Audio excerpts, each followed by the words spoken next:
The Ramirez mansion was always full of light. Sun glinting off chandeliers, laughter bouncing down marble halls, music drifting from a grand piano in the parlor. But behind every curtain and golden banister, shadows grew thick and silent, collecting secrets like dust. Tonight, the mansion sparkled more than ever. It was Don Rafael Ramirez's 60th birthday, and the city's elite had gathered for an opulent celebration.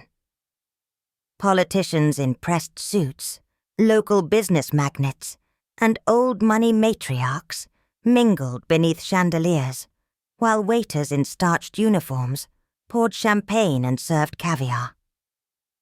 In the center of it all, Lucia balanced a silver tray of hors d'oeuvres. She wore a crisp black dress and a white apron. Not a guest, not a daughter, but invisible, part of the staff. Her dark hair was pulled into a neat bun, hands steady despite the ache in her back. Every time she passed her stepmother, Camila, the woman's painted smile flickered into a glare. "Keep moving, Lucia," Camila hissed under her breath as Lucia passed. "And try not to look so lost. You're not here to be seen." Lucia bit back the words that burned her tongue. She had learned years ago, silence was survival.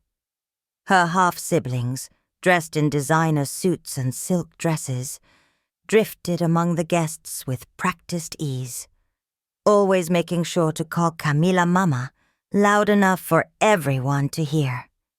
But Lucia, the daughter of the late housekeeper, never called anyone Mama anymore. As she slipped past the grand staircase, Lucia caught sight of her father. Don Rafael was laughing with a judge, glass raised high. His cheeks were red, his eyes bright with pride, but not once did they rest on Lucia.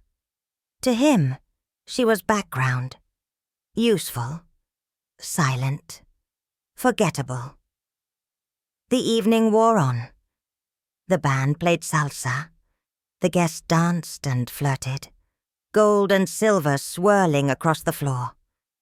Lucia drifted through it all, invisible, until Camila's sharp voice cut through the music. "Lucia!" yet she called, waving her over with the flick of 2 manicured fingers. The guests paused, eyes sliding toward Lucia, curious and expectant. Camila's lips curved in a cold smile. "My husband's glass is empty. Are you really so useless you can't even keep up with a simple task?" Her voice was low, but every word carried. A ripple of amusement moved through the crowd. Lucia's cheeks flushed. She hurried to refill Don Rafael's glass, but as she leaned in, her half-brother Emilio stage whispered, "Don't drop it this time, Cinderella." The guests laughed. Don Rafael gave an absent smile, softer than most, but never meant for her. Camila turned to the crowd. "Isn't it just precious that Lucia insists on staying here, helping out? She's always been a hard worker. Takes after her mother. May she rest in peace." The words stung more than the laughter. Lucia's mother, who had died serving this house, was a shadow no one spoke of, except as a cautionary tale. Lucia's inheritance was her mother's old room in the servants' wing, and a lifetime of whispered pity. After the cake was cut, Camila called out again, this time loud enough for every guest to hear. "Lucia, come! A little music for us, please. After all, your mother always did have a lovely singing voice. Perhaps you inherited at least that." A hush fell. Lucia felt every eye on her, waiting to see if she'd obey or rebel. She stood her ground, heart pounding. "I'm not here to perform, Senora. I have work to do in the kitchen." For a second, Camila's mask slipped. Fury flashed in her eyes, but she recovered quickly, forcing a brittle laugh. Of course. Some people never know their place. Lucia turned away, hands trembling, and fled into the kitchen. As the heavy doors swung closed, the laughter and music faded, replaced by the harsh white light and clatter of dishes. For a moment, she pressed her palms against the cool marble countertop, fighting back tears. One of the cooks, a woman named Marta, who'd worked for the family since Lucia was a child, slipped her a napkin and a kind smile. "You have your mother's fire, Nina. Don't let them snuff it out." Lucia nodded, swallowing the ache in her throat. But deep down, she wondered how much longer she could stand living in this house. A house that treated her like a stain on its perfect floors. As midnight neared, the guests prepared to leave. Camilla swept through the kitchen, her perfume trailing behind her like a warning.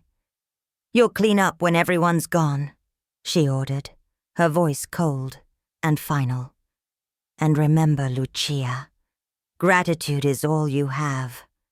Don't ever forget who let you stay here."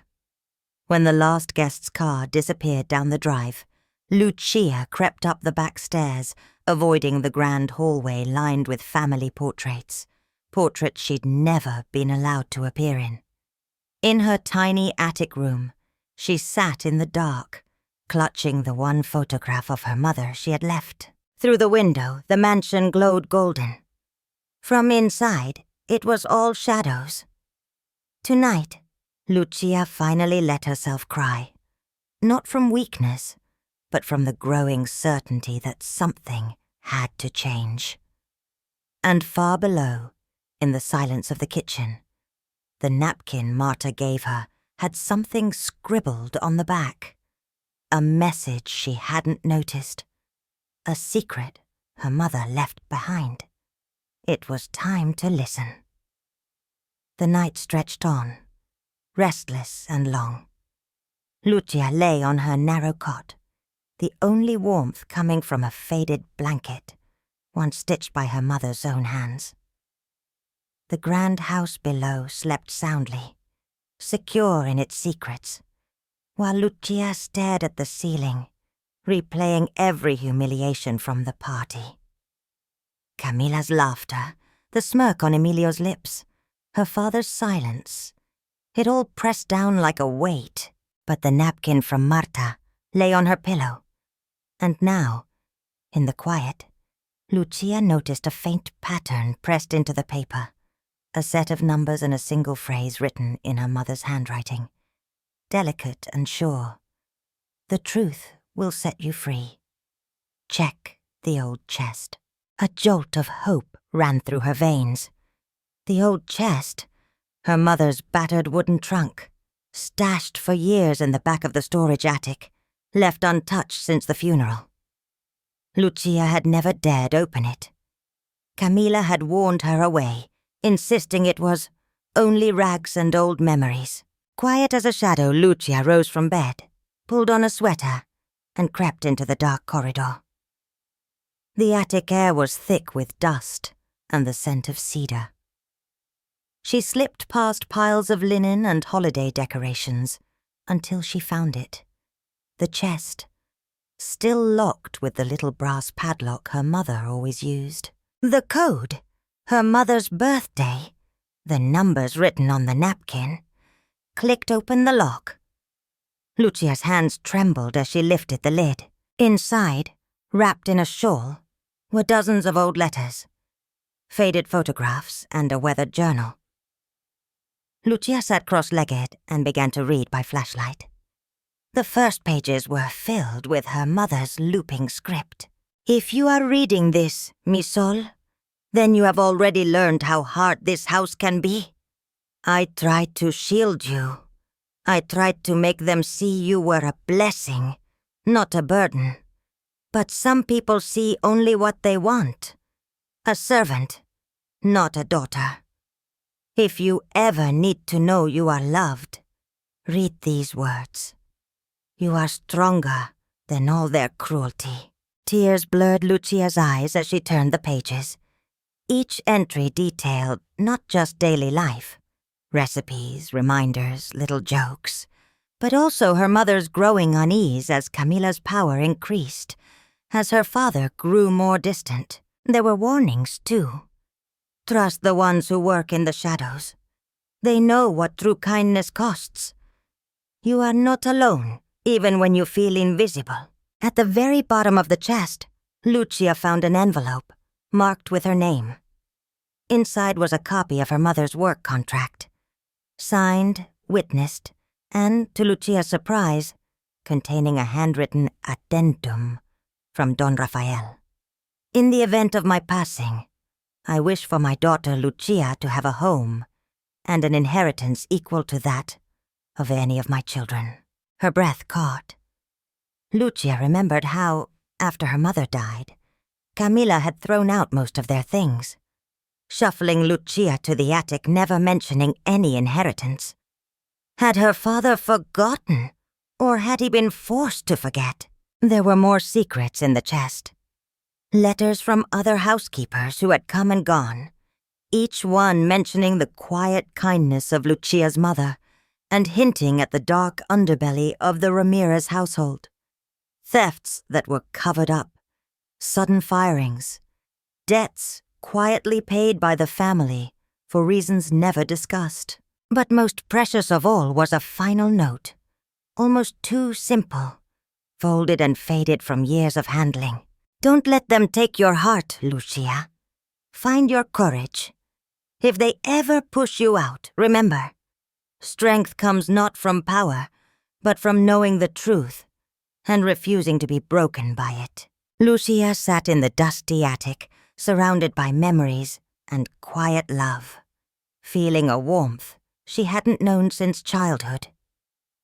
She understood now that her mother had left her a different kind of inheritance. Not just a claim on the house, but a map for surviving its cruelty. By dawn, Lucia knew what she had to do. She hid the contract and letters under her pillow, determined to protect them until she could find a way to use them. When she finally stumbled back to her room, Marta was waiting in the hallway, arms crossed, a secretive smile on her lips.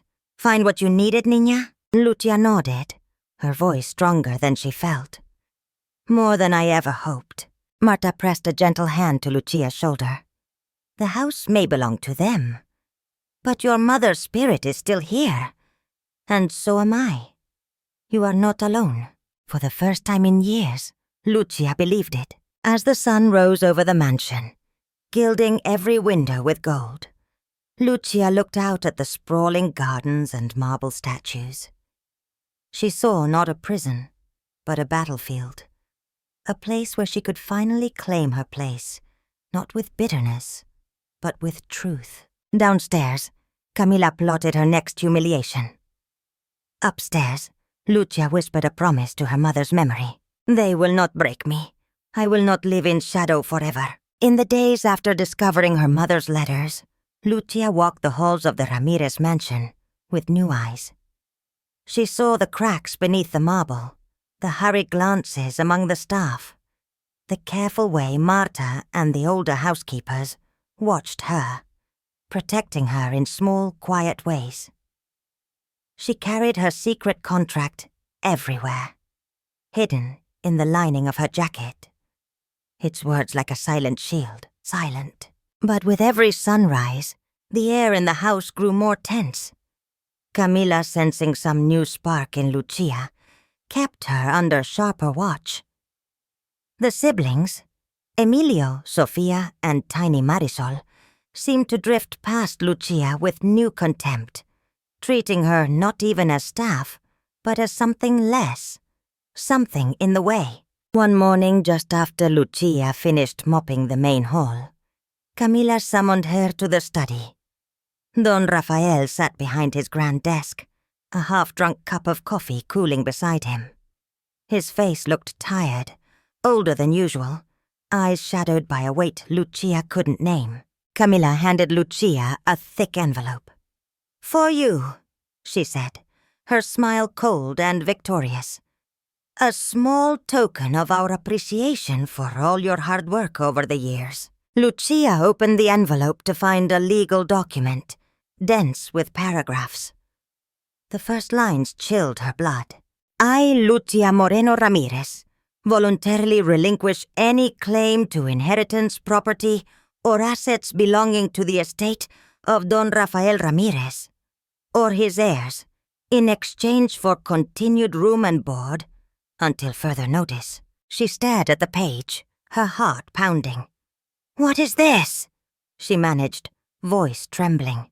Don Rafael cleared his throat, but did not meet her eyes. It's just a formality, Lucia.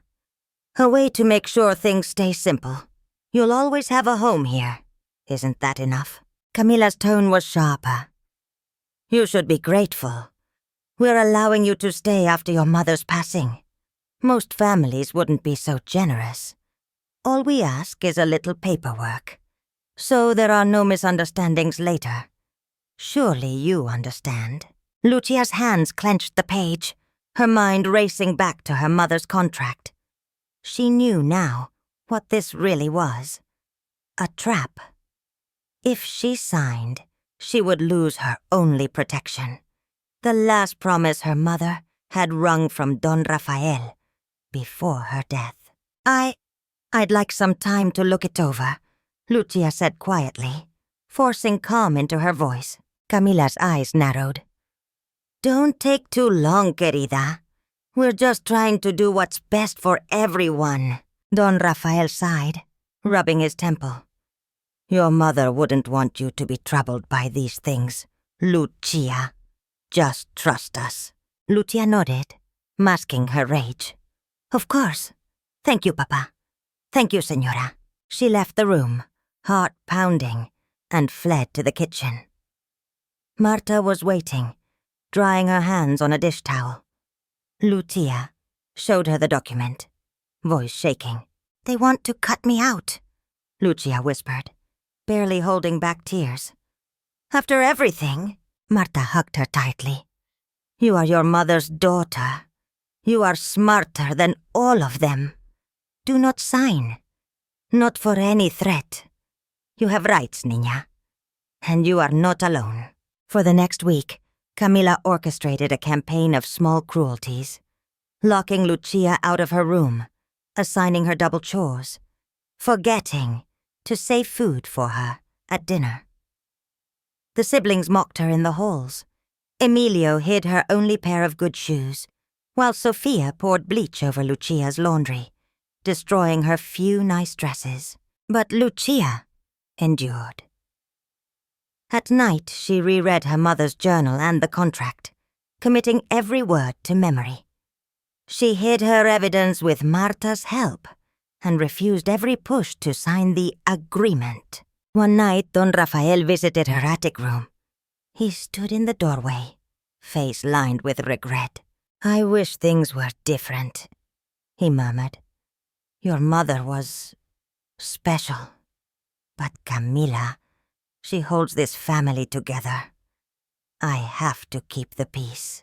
Lucia looked at him, really looked, and realized that her father was a weak man, a man shaped by guilt and fear.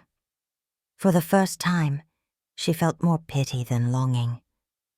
I won't sign away my mother's promise, she said softly. She made you promise. I'll hold you to it. He didn't argue. He just left, shoulders slumped. The next morning, Camila tried one last trick. She offered Lucia a new dress, a rare smile on her lips. All you have to do is sign, Lucia. I can be generous, if you are obedient. Lucia smiled back, small, defiant. Thank you, señora. But my answer is no. Camila's face hardened into pure rage. You will regret this, Lucia. No one will protect you when you have nothing left. That night, as the mansion's shadows grew longer, Lucia realized that she had crossed a line she could never uncross. The house would never be safe again. But she was not afraid. Her mother's words echoed in her mind. Strength comes not from power, but from knowing the truth and refusing to be broken by it. Lucia would not be broken. The first real battle had just begun. The mansion was unusually quiet. A heavy, suffocating hush settled over the halls. No music, no laughter, just the click of Camilla's heels echoing on marble and the whispers of staff who avoided Lucia's eyes. Even Don Rafael seemed to retreat behind the closed doors of his study, emerging only for tense, silent dinners. A week had passed since Lucia's quiet refusal to sign away her rights. Each day brought a fresh humiliation. Cold meals, scolding words, a sense that even the walls were watching. Marta tried to shield her, but the staff had been warned. "Help Lucia, and you'll be out on the street." Fear was thick as dust. On a stormy Thursday night, everything changed. Lucia was scrubbing the floor of the foyer when she heard a crash from the library. Camilla's shriek followed. "Thief! Stop her!" Lucia rushed in to find Camila and Sofia standing beside the shattered glass case that had once held Don Rafael's prized antique watch collection. The velvet trays were empty, shards scattered across the floor. Lucia's half-brother Emilio loomed behind them, a smug smile playing at his lips. "There she is!" Sofia cried, pointing. "We caught her!" Camilla's eyes glittered with triumph. "Lucia, how could you? After all we've done for you." Lucia stared in horror. "I didn't do this. I was in the hall. Ask anyone." But no one came to her defense. The staff, gathered at the doorway, looked away in silence. Don Rafael arrived, robe drawn tight, eyes flashing. "What's going on here?" Camila turned, voice trembling with expertly faked heartbreak. "Rafael, I'm so sorry. I tried to stop her. Lucia was trying to steal your collection. Emilio saw her running from the room. Ask Sofia. She heard the noise too." Sofia sniffed dramatically, tears welling in her eyes. "She's changed since Mama died. Maybe she needed money." Emilio shrugged, playing the innocent. "I tried to stop her, Papa, but she ran." Lucia shook her head, disbelief and fury mixing in her chest. "This is a lie. I would never steal from you.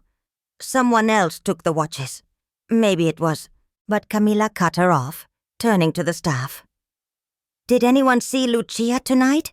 Did anyone notice her in the library?" Not a single voice spoke up. Don Rafael's face fell. "Is it true, Lucia? Tell me the truth." Lucia's hands shook. She saw it now. How perfectly the trap had been set. She had no alibi, no friend brave enough to risk Camila's wrath, no evidence except her own word. "Papa, please, don't believe them. I swear I'm not a thief." But Don Rafael only shook his head, disappointment shadowing his eyes. "Enough. I cannot allow this in my house. Camila, call the police."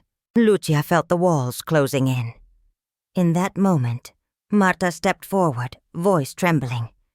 "Don Rafael, please let her explain." But Camila snapped, "You're a servant, Marta. Be silent if you want to keep your job." 2 policemen arrived, taking Lucia aside in the rain-soaked foyer. They searched her room, finding nothing, but the accusation was enough. Camila wept for the officers, insisting on pressing charges, but Don Rafael intervened. "No, please, she is family, even now. Let's not ruin her life." Camila agreed, on one condition. "She leaves tonight. If she sets foot on these grounds again, I will have her arrested." So, with thunder rolling overhead and the Ramirez family watching from the safety of their gilded doorway, Lucia gathered her few belongings, her mother's journal, the hidden contract, and a change of clothes, and stepped into the storm. The iron gate shut behind her with a final echoing clang. Lucia stumbled through the dark, soaked to the bone, humiliation burning hot in her chest. She walked for hours, past the lights of houses that would never welcome her. into the old neighborhood where her mother once found kindness among strangers. No money, no friends left in the mansion, no family to call her own. The streets seemed colder than ever, but in her pocket, the contract stayed dry. The truth had not been lost. As dawn broke, Lucia found herself at the back door of a tiny bakery on the city's edge, one she remembered from her childhood, run by a kind woman named Rosa, who had once worked with her mother. Rosa opened the door, eyes wide with shock. "Lucia? Mija, what happened to you?" Lucia collapsed into her arms, the dam finally breaking. "They threw me out. They blamed me for something I didn't do. I have nowhere to go." Rosa guided her inside, wrapped her in a blanket, and poured hot chocolate into her shaking hands. "You have a place here. You always have." As Lucia drifted into exhausted sleep, she clung to her mother's journal, her last thread of hope. She had lost everything, but she was still standing, and somewhere in the darkness, the spark of revenge began to glow. The days after Lucia's exile blurred together in a cold, grey haze. She awoke each morning on Rosa's battered couch, her limbs stiff, her thoughts heavy with humiliation and loss. The bakery, tiny and crowded, bustled from dawn to dusk, filled with the smells of coffee and sweet bread, with customers' laughter and gossip. Rosa, generous but firm, insisted Lucia stay as long as she needed. Still, the shame of her new reality was a constant ache. Lucia tried to help, sweeping floors, washing dishes, baking pan dulce with shaky hands. But everywhere she turned, she felt eyes on her. The neighborhood was small, and word of her theft at the Ramirez mansion spread like wildfire. Some customers looked at her with pity, others with suspicion. "That's the girl who got kicked out," she heard one woman whisper. "Stole from her own father, I heard." Lucia bit her tongue, pushing through each day with a numb, dogged persistence. At night, when the bakery closed and Rosa counted the day's coins, Lucia read her mother's journal under the flicker of a street lamp. She pored over every entry, clinging to the reminders of love and courage, trying to drown out the venom of Camila's lies. But the future felt as small and bitter as the cup of coffee she drank to fight off sleep. One evening, after a particularly grueling shift, Lucia wandered outside for air. She sat on the curb, knees drawn to her chest, and let the tears come. Tears of rage, of helplessness, of missing a life that had never really been hers. A shadow fell across the sidewalk. Lucia looked up, startled to see a young man in a faded suit and wire-rimmed glasses, carrying a briefcase. He hesitated, then offered a tentative smile. "Lucia, it's me, Javier Morales. I don't know if you remember me, from when I was the gardener's son, back at the mansion." She blinked, memories surfacing. Javier had been quiet, always with his nose in a book, working summers beside his father. "Javier," she whispered. "What are you doing here?" He sat beside her, his presence gentle and unhurried. "I heard what happened. My dad told me. I'm a paralegal now, studying for the bar. I know what your family is like, Lucia. I want to help." For a moment, Lucia almost laughed at the absurdity. What could anyone do? The Ramirez family owned half the city. "There's nothing left to fight for," she said, her voice hollow. "They took everything." Javier shook his head. "You still have the truth, and you still have rights. If your mother left a contract, if there's proof, it can mean everything." Lucia's hand trembled as she pulled the battered envelope from her pocket. She showed Javier the contract, the letters, her mother's journal. He read in silence, his brow furrowing deeper with every page. "This," Javier breathed, awed. "Lucia, this is gold. If you trust me, I'll help you build a case. It won't be easy, but you're not alone anymore." For the first time since her exile, hope flickered. Lucia nodded, tears threatening again. Not from grief, but from a strange, fragile gratitude. The next days were filled with quiet purpose. Javier introduced her to friends, a group of domestic workers, gardeners and drivers, all with stories of injustice at the hands of wealthy families. Together, they met in the back room of the bakery, huddled over documents, sharing memories, finding strength in each other's wounds. Rosa cooked for them, the kitchen alive with laughter and plotting. Marta, having quietly left the mansion, joined them, bringing stories of Camilla's schemes and lists of staff who'd been mistreated over the years. Each story made Lucia's resolve sharper.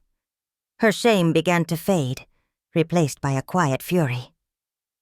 "If we win," she said one night, "it's not just for me. It's for everyone who was ever treated like nothing in that house." Javier smiled, his eyes shining. "That's the Lucia your mother wrote about. Still, it wasn't easy. Money was tight. The bakery's business dipped as rumors swirled. Some nights, Lucia's fear of failure nearly crushed her. But every morning, she forced herself up, pulled on her apron, and got to work. One dawn, as Lucia swept the bakery stoop, a stranger pressed an envelope into her hand. A notice from the Ramirez family's lawyer, threatening further legal action if she dared defame the family name. Lucia looked at the letter and smiled, not with fear, but with steely resolve. She would not back down. She would not disappear. From the deepest darkness, Lucia began to rise. Lucia's days became a blur of survival and determination. She worked in the bakery from dawn to dusk, then spent her nights in Rosa's back room, helping Javier organize files, interview old staff, and document every shred of evidence from her mother's chest. With each page, each story, the web of lies around the Ramirez mansion unraveled just a little more. One afternoon, while sorting through her mother's old journals, Lucia found an entry she'd missed, a page hidden in the seam of the back cover, nearly glued shut by time. Her heart raced as she carefully pried it open. The handwriting was shaky, hurried, written days before her mother's death. "If anything happens to me, look to Camila. I am not sick. She is making sure I stay weak. She takes my medicine, changes the bottles. I heard her and Rafael arguing about cleaning up loose ends. Lucia, trust only those who have always been kind to you. Do not let Camila win. Find Marta. She knows more. The truth is in the safe. My love will never leave you." Lucia's hands trembled. Could it be? The memory of her mother's rapid decline, the constant new medications, Camila hovering by her bedside, all of it rushed back in a sickening wave. She called Marta that evening, voice shaking. In the dim light of the bakery's kitchen, Marta arrived, her face lined with worry and sorrow.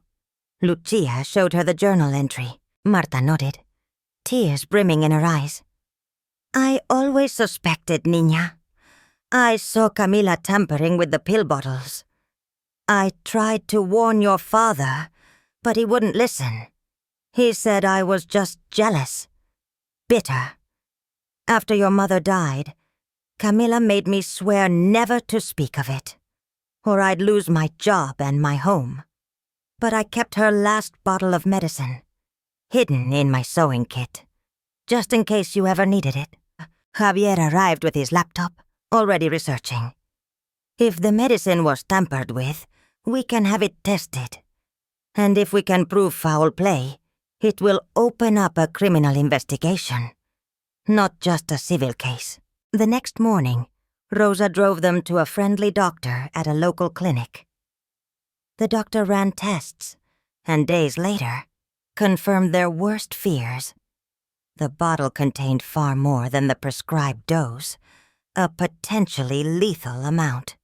It was evidence of deliberate poisoning. Lucia's anger flared, but so did her resolve. We need more. We need to show a pattern, not just one crime. There are stories, other people Camila's pushed out, staff she threatened. If we unite them, we have a chance. Javier tracked down former maids, gardeners, and drivers, many now living hard lives, some still afraid to talk.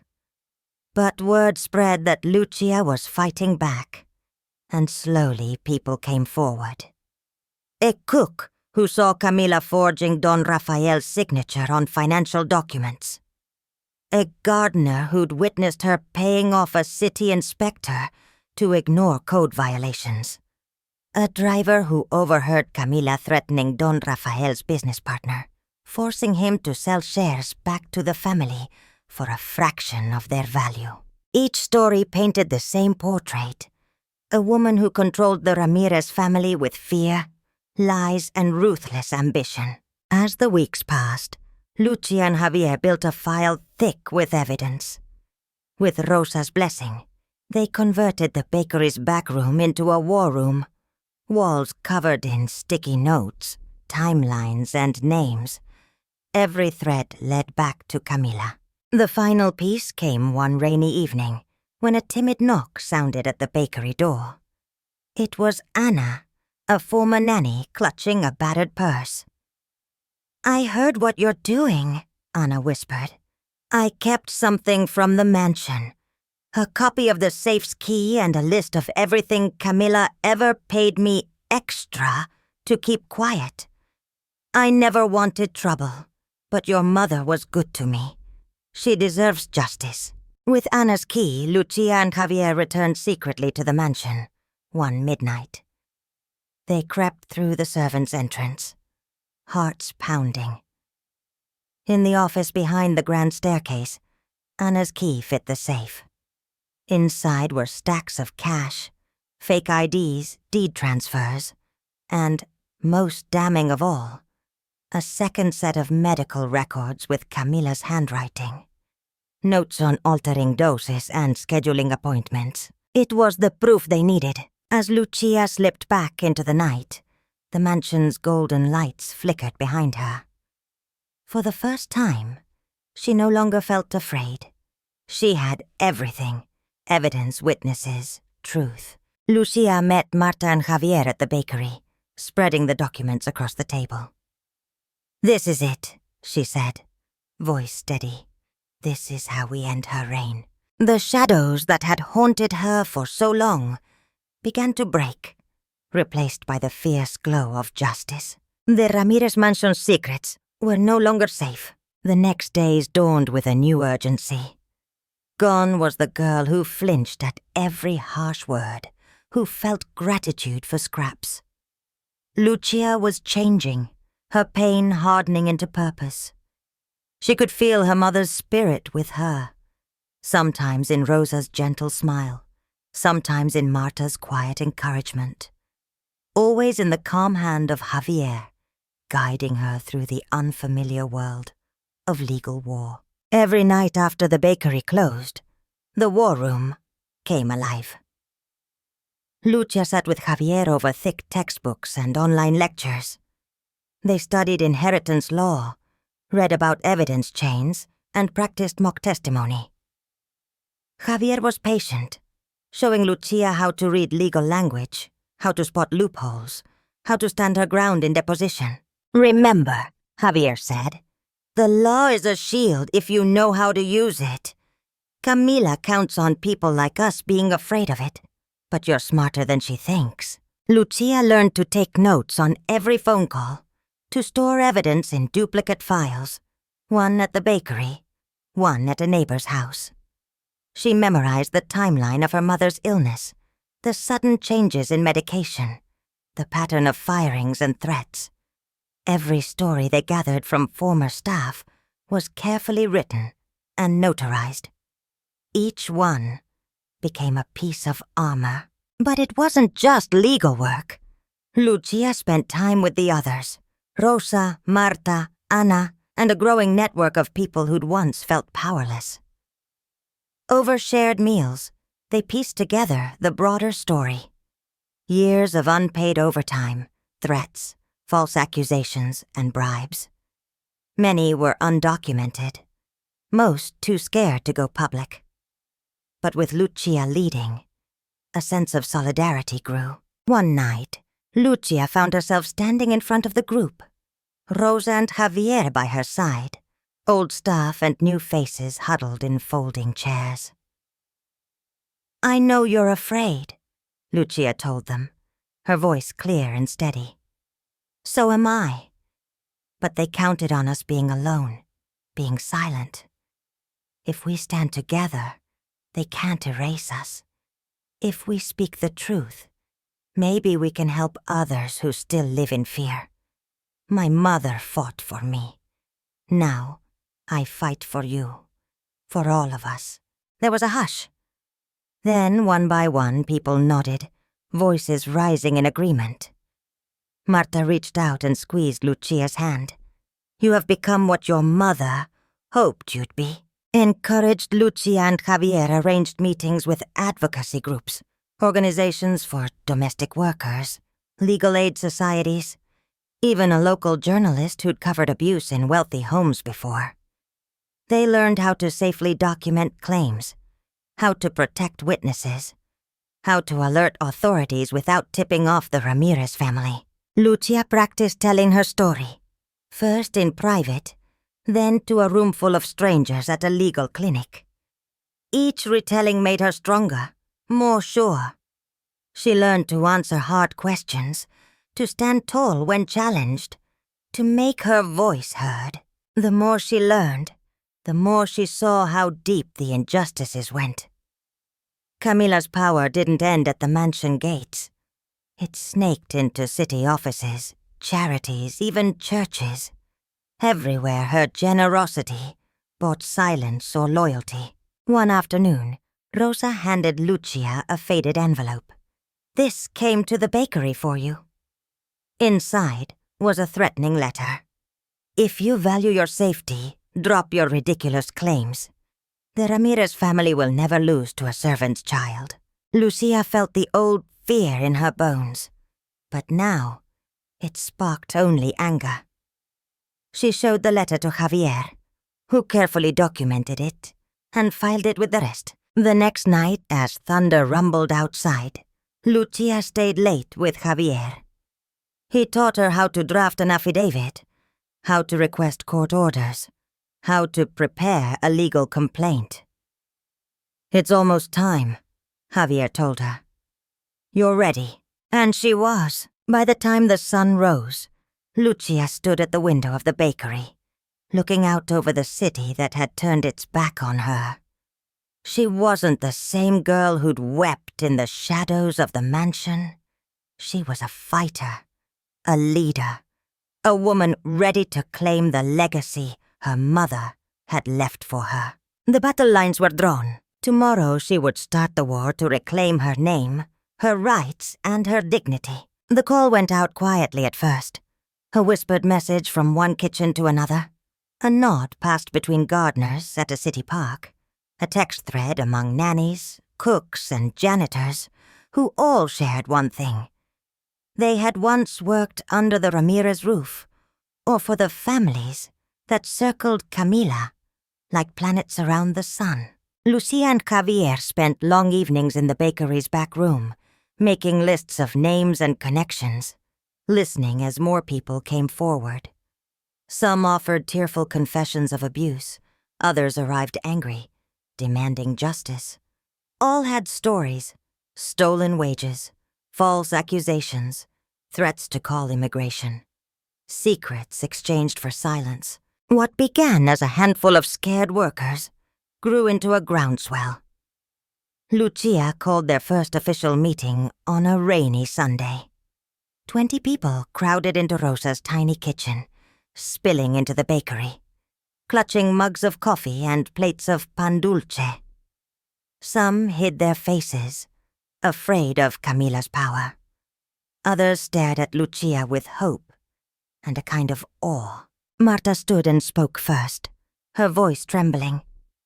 "We have all been alone, afraid that if we spoke up, we would lose everything.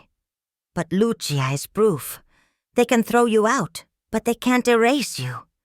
I lost my home to Camila's threats. I thought I'd die in silence. No more." A murmur of agreement ran through the group. Lucia stepped forward, her hands steady. "We all lost something in that house. Our wages, our pride, our sense of safety. But if we unite, we can win it back. This is not just my fight. It's for every worker, every child who watched their mother mistreated. If we show the truth together, no judge will be able to ignore us." Javier distributed packets with witness affidavits, instructions on reporting wage theft, and legal advice from the advocacy group. He assured them, "You will not be alone. We will protect each other, share resources, and keep each other informed. If Camila retaliates, she'll face all of us." Anna, the former nanny, held up her copy of Camila's bribe ledger. "I kept this in fear for years, but I'm tired of being afraid." The group voted to form an official alliance, electing Lucia as their spokesperson. She was hesitant. "I'm no leader," but the others insisted. "You have survived what we all fear," said a gardener named Manuel. "You have a voice. Use it." They began organizing, filing complaints with labor boards, reaching out to journalists, gathering medical records and payroll logs, recording their stories for the record. Rosa's bakery became their headquarters. Every night, the rooms buzzed with strategy, determination, and, sometimes, laughter. The next week, a local newspaper ran a story. "Domestic workers unite to challenge wealthy families' abuse." Lucia's photo, determined and defiant, appeared on the front page. She read it with her heart in her throat, but she did not flinch. The backlash was immediate. Camila's allies tried to buy silence, offering hush money to key witnesses. Some received threats, an anonymous call, a broken window, a fake eviction notice. But the alliance stood firm. When a maid was threatened, others pooled money for a lawyer. When an elderly driver was harassed, half the group escorted him to work for a week. With every act of solidarity, Camila's empire of fear began to crumble. One night, as rain pelted the bakery's windows, Lucia stood with Javier and Marta, reviewing their case files. "Do you think we're ready?" she asked, exhaustion and hope mingling in her voice. Javier nodded. "We have enough. Enough to bring a civil suit, to file criminal complaints, and to demand a full investigation into your mother's death. The judge can no longer pretend this is just a family squabble." The alliance agreed. It was time. Together, they drafted the legal complaint, naming not only Camila, but also Don Rafael for his complicity, and the Ramirez family business for labor violations. Lucia signed her name last, her signature bold and certain. "This is for my mother," she whispered, "and for everyone who was ever made to feel small." They filed the complaint at dawn, the city barely awake. When the Ramirez family's lawyer received notice, the mansion's gates locked tight, guards posted at every entrance. Camila called the press, playing the victim, but her story was already being questioned by the media, the city, and the law. For the first time in her life, Lucia did not fear the mansion's golden lights. She felt only pride, a pride that belonged not just to her, but to everyone in the alliance. The housekeepers' alliance was no longer a rumor in the shadows. They were a force, united, unbreakable, and ready for battle. The news spread like wildfire. Within days of filing the lawsuit, the Ramirez name, once untouchable, became a headline for scandal and shame. Local radio buzzed with updates. The city's morning talk shows debated the case. Was Lucia a bitter outcast, or a hero fighting for justice? At the bakery, lines stretched down the block, with curious neighbors, reporters, and supporters offering pastries or asking for interviews. Camila moved quickly, unleashing her public relations machine. Her face, expertly tear-streaked, appeared on TV screens across the city. These allegations are a cruel betrayal. We opened our home to Lucia out of love, only to be slandered by those we treated like family. My heart is broken for my husband, my children, and our community. But Camila's story was unraveling. The Alliance had witnesses and evidence. Dozens of affidavits, pay stubs, bribe ledgers, and most damning of all, the medical report proving Lucia's mother was poisoned. For every denial Camila made, another worker spoke up. A gardener who'd been cheated, a maid who'd lost her home, a driver who'd been paid to keep quiet. The Ramirez mansion, once the center of society, became a fortress.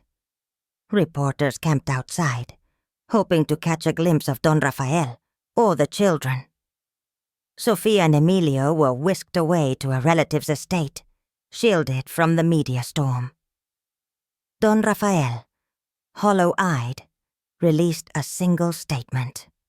"We have always valued those who serve our family. We will let the courts decide the truth." As the court date approached, the alliance grew stronger. Lucia met with advocacy groups, appeared on radio, and nervous but unshaken, told her story at a town hall, packed with working families. "I was raised to believe silence was safety," Lucia said, voice ringing clear. "But silence only protects the people who hurt us. Speaking out is the only way to break the cycle. We deserve justice. We deserve to be seen." The crowd erupted in applause. For the first time, Lucia saw her mother's dream reflected in the eyes of strangers, but Camila fought back harder. She hired private investigators, digging into the pasts of every member of the Alliance, trying to find secrets, debts, anything to discredit them. She bought off local officials, delaying court hearings, spreading rumors about Lucia's character. Unstable, ungrateful, scheming. On social media, anonymous accounts called the workers liars and traitors. The backlash took its toll. Some Alliance members received threats. One woke to find their tires slashed. Rosa's bakery was vandalized with the words, "Go back to where you belong." Fear crept in again, but Lucia refused to let it spread. One night she called the group together. "They want us to be afraid. They want us to feel alone. But look around. None of us is alone anymore. We fight for ourselves, for our families, for every child who dreams of a better life. Camila cannot take that from us." Javier, ever steady, kept the case on track, filing motions to protect witnesses and secure their evidence. Advocacy groups rallied, bringing in national attention. Donations poured in for the Alliance's legal fund. The tide began to turn. A sympathetic judge ordered Camila to release payroll records. The city's largest newspaper published a series of exposés on abuse of domestic workers, using Lucia's story as its centerpiece. The Alliance received hundreds of letters and emails, some sharing their own stories, some offering help, some simply saying, "Thank you. You made us brave." Through it all, Lucia stayed focused. She rehearsed her testimony, supported frightened witnesses, and visited the grave of her mother, promising, "I will finish what you started. I will not let your memory be used to hurt others. On the morning of the trial, crowds gathered outside the courthouse. Lucia arrived arm in arm with Javier and Marta, her head high, the alliance at her back. Camila and Don Rafael appeared surrounded by lawyers, faces hard and drawn. For the first time, it was not Lucia in the shadows. It was the Ramirez family, isolated, desperate, clinging to a power that was already slipping away. The world was watching now. The courthouse was packed, the tension electric. News cameras jockeyed for space at the doors. Inside, the rows of benches overflowed with domestic workers, union organizers, curious neighbors, and the press. Lucia sat at the plaintiff's table, hands clasped in her lap, flanked by Javier and Marta, her backbone of quiet strength. She could see Rosa, Ana, and half the alliance scattered through the crowd, their faces brimming with hope and fear. Across the aisle, Camila sat flanked by expensive lawyers, her face a mask of icy composure. Don Rafael stared at the polished floor, unable to meet anyone's gaze. Sofia and Emilio, their privilege stripped bare, looked everywhere but at Lucia. The judge called the court to order. "Ms. Ramirez," the judge intoned, "are you ready to proceed with your testimony?" Lucia rose, her legs trembling but her voice steady. She took the stand, the room shrinking to a single point of light, her truth. Javier began the questioning gently, guiding Lucia through her childhood in the mansion. She spoke of small joys, her mother's laughter, learning to bake bread in the old kitchen, sneaking books from Don Rafael's library. But the memories soon darkened. Her mother's sudden illness, the way Camila's rules multiplied, the coldness of her half-siblings, and the loneliness of attic nights. "I was a child," Lucia said quietly, "but even I knew when kindness turned into cruelty. My mother became a servant in her own home. I became invisible. The only thing that kept me going was her love, and her promise that I was worth something, no matter what they said." The courtroom was silent. Javier led her to the day of her exile, the night she was framed for theft. Lucia's voice wavered, but did not break. "They made me feel less than nothing, but I had to survive. For my mother, for myself." The evidence was overwhelming. Lucia described the contract she'd found, the secret journal entries, and the pattern of threats and firings. She described Marta's witness of Camila tampering with medications, Anna's ledger of bribes, the faked payroll, the secret safe. Javier presented the doctor's toxicology report, linking the overdose to Camila's hand. The judge listened intently. Camila's lawyers objected, but the evidence was airtight. The jury, a cross-section of the city, immigrants, workers, parents, watched with growing outrage. Then came cross-examination. Camila's attorney tried to twist Lucia's words, painting her as resentful, unstable, grasping for money and fame. Lucia met each accusation with calm defiance. "I never wanted their money," she replied, her voice clear. "I wanted my mother's name cleared, my rights respected, and every worker in that house treated like a human being. If that's revenge, then yes, I wanted revenge." Next, Camila took the stand, her performance flawless at first. "Lucia was always troubled," she purred. "We did our best. My husband tried to be a good father. She was never grateful." But under Javier's questioning, cracks appeared. Why were staff always fired after confronting Camila? Why did payroll records disappear? Why was Camila seen with the medications on nights Lucia's mother worsened? Caught in contradictions, Camila's composure slipped. A single tear rolled down her cheek, but the courtroom sensed it was not grief, but the sting of exposure. The most dramatic moment came when Don Rafael was called to testify. He shuffled to the stand, voice barely above a whisper. When asked if he'd knowingly signed away Lucia's inheritance, he choked on his words. I was weak. I let Camila make decisions I regret. My wife deserved better. So did Lucia. In that moment, the courtroom saw not a patriarch, but a man broken by guilt. Lucia's siblings, called as witnesses, confessed to playing along with Camila's schemes, out of fear, jealousy, or ignorance. Sophia wept, finally facing her own shame. Emilio, sullen and angry, refused to speak at all. The Alliance's witnesses, Marta, Anna, the gardeners, drivers, cooks, shared stories of abuse, wage theft, and threats, each voice building on the last. It became clear this was not just Lucia's fight, but a reckoning for a whole system of cruelty. As closing arguments began, Lucia looked across the sea of faces. She saw not just pain, but hope. The hope that comes when one person stands and others follow. In her final words, Lucia faced the judge. My mother believed dignity was worth fighting for.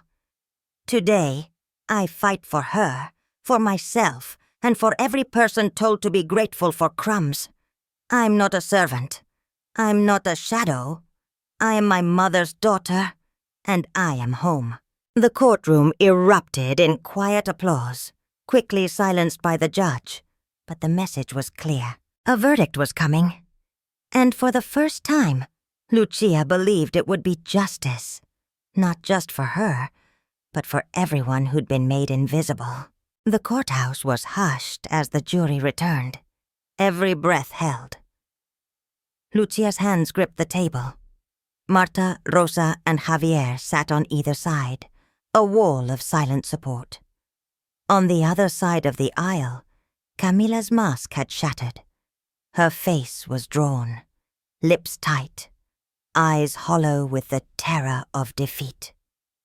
Don Rafael's shoulders slumped, gray and silent, as if the burden of years had finally crushed him. The judge read the verdict.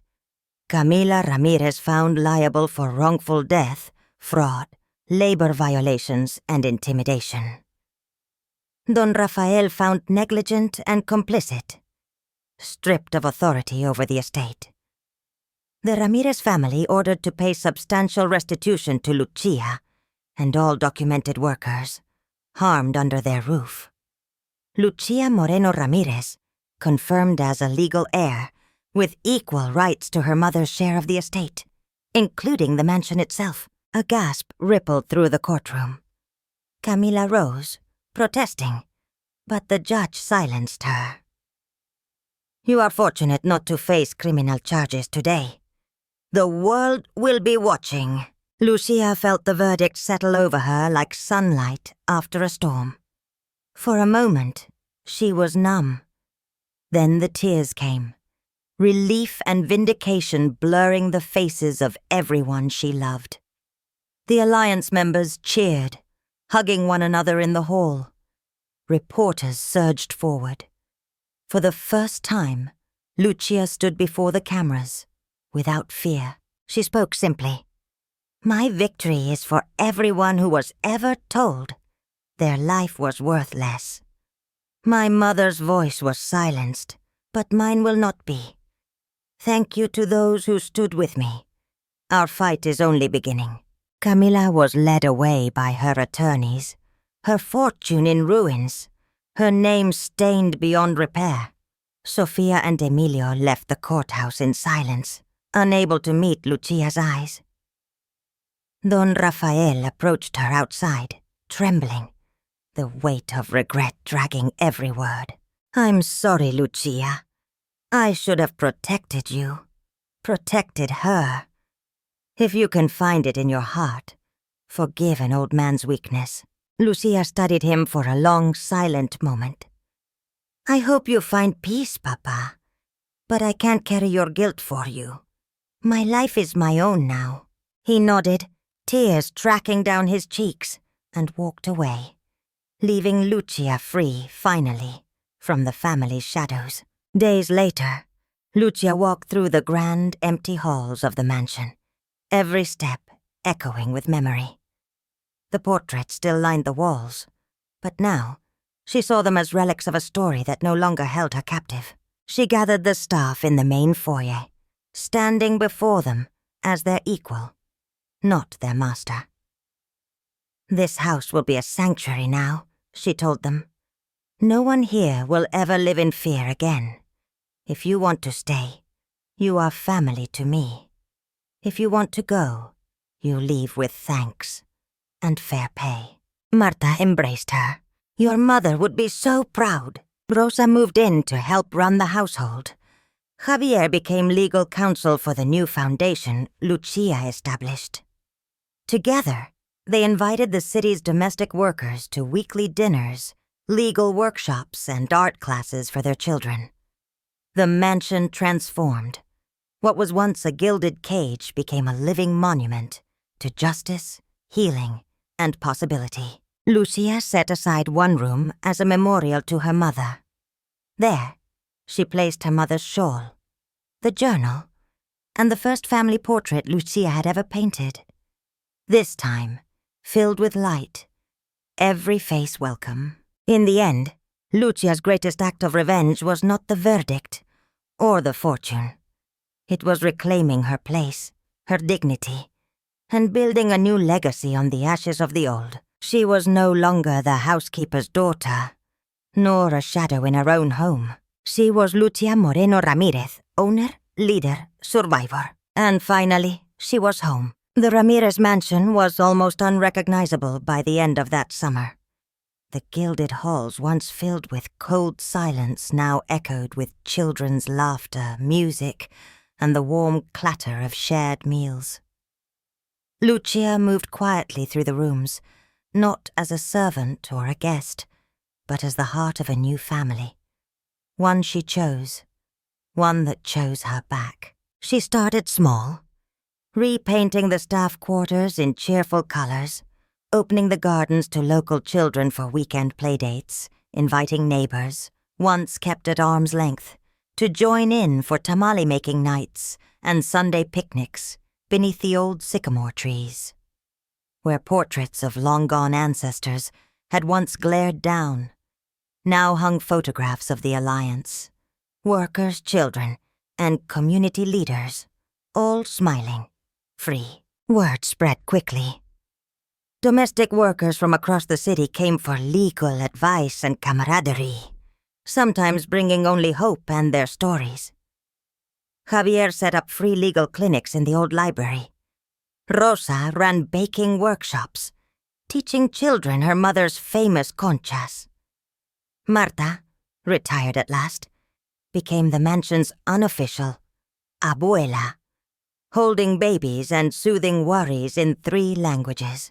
One afternoon, Lucia walked the halls and paused at her mother's memorial room. Sunlit, peaceful, walls adorned with handwritten notes from people whose lives had changed because of what her mother had started and Lucia had finished. She traced her fingers over the faded shawl and whispered, "We did it, Mama." The change did not come without difficulty. Some neighbors grumbled about the noise or the wrong kind of people at the gates. Lucia met them with steady kindness, never backing down. "This house is open to anyone with courage and a good heart," she said at the first neighborhood meeting. "If you want to help, you are welcome. If not, you'll get used to us." By the year's end, even the skeptics sent pies for the Sunday potlucks. Inside the mansion, power and fear were replaced by something Camila and Don Rafael had never understood. Trust. Every worker, maid, gardener, cook, driver, received fair pay, health benefits, and days off. The children grew up together, learning to speak up for themselves, to care for one another, and to never, ever be ashamed of where they came from. Lucia's half-siblings drifted away. Sofia found work as a nurse's assistant. Emilio moved north, his pride and anger fading into distance. Don Rafael, broken by regret but welcomed at Lucia's table, spent his final years in quiet atonement, reading to children in the garden, listening to stories he once would have dismissed.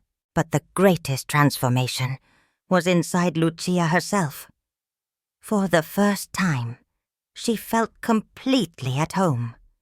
In her own skin, in her own story. She no longer dreamed of escape. She dreamed of building, of loving, of leading, and she dreamed of passing on the courage her mother had given her to the next girl who thought she was invisible. On the first anniversary of the verdict, the mansion hosted a grand feast. Workers, families, and supporters packed the halls, every room alive with song and gratitude. Lucia gave a toast. "My mother taught me that dignity is not given. It's claimed. This house belonged to fear for too long. Now, it belongs to all of us. Thank you for teaching me the true meaning of family.